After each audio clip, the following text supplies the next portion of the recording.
CIGTV News Update. I'm Donna Bush. Thanks for joining us today.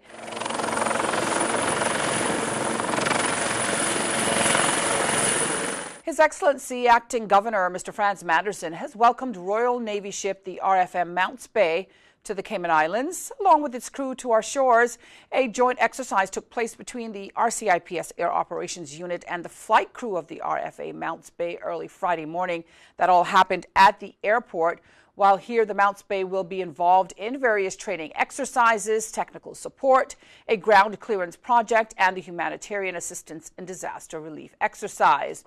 Later on Friday morning, it was time to move to the South Terminal in Georgetown Cruise Port, where military personnel there conducted training exercises on the new RHIB with the Cayman Islands Fire Service and some of its officers. At present, we haven't got an inshore rescue capability on this side of the island, and that's going to really enhance that capability for the island as a whole. So alongside the rescue boat behind me, we've got 3 jet skis, wave runners as they know, and they will be positioned at each of the fire stations. So that's going to give us a rapid response into the water with mobility and the capability to carry out a rapid rescue, which is paramount to saving lives of people. Now, the third event to happen on Friday morning took place on Governor's Beach. The military exercise took place to test the Royal Navy's disaster recovery response with the unloading of heavy equipment and supplies. In the afternoon, the ground clearance project was scheduled to take place at Northwood Prison, where military personnel were to use equipment to clear away vegetation at the Northwood Prison to improve security in that area.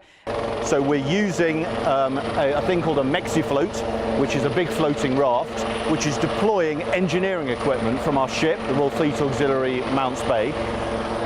Once the Mexifloat arrives off the shore, they'll lay down metal trackway, and the engineering equipment will deploy ashore and then go to carry out a simulated disaster response task. It's the first time we've rolled this out, so it's genuine training. We're not doing this for the publicity. We're hoping to learn some lessons. We're not worried about making a couple of mistakes. But at the background, we want to reassure the people here and really across the overseas territories that we have a fantastic asset, probably the best pound-for-pound disaster response ship that exists, that is here permanently in the region and ready to respond to any requirements as they arise. Many people were involved in making this 5-day visit happen successfully, including the Governor's Office, Minister of Financial Services and Home Affairs, the captain of Mounts Bay, fire service officials, hazard management officials, the prisons, and other government leaders, as well as police officials. And speaking of the police, the RCIPS helicopter is to be upgraded with state-of-the-art vision equipment to enhance its ability to protect Cayman's maritime borders and conduct search and rescue operations in hours of darkness. The project is being jointly funded by the RCIPS and the Foreign and Commonwealth Office through the UK's Conflict Stability and Security Fund. It will involve modifications to the aircraft and provision of night vision goggles for the helicopter crew.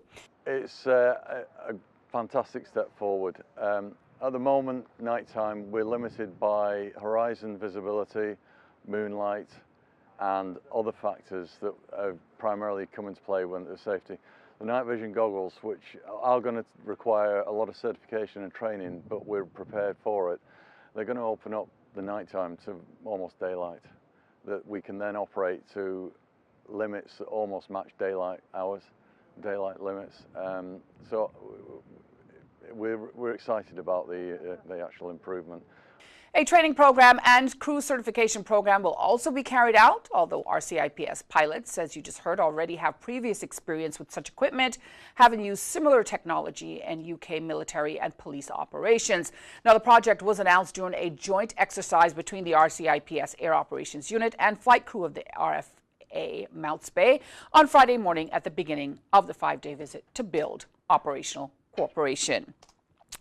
If you missed today's news update, you can always go to the Cayman Islands Government Facebook page as well as our YouTube channel. On our YouTube channel, be sure to just type in CIG Television and you'll get all the updates there. For now, I'm Donna Bush, as always, thanking you for joining me this week, wishing you a wonderful and safe weekend, and hoping to see you back here again on Monday. Until then, bye-bye for now.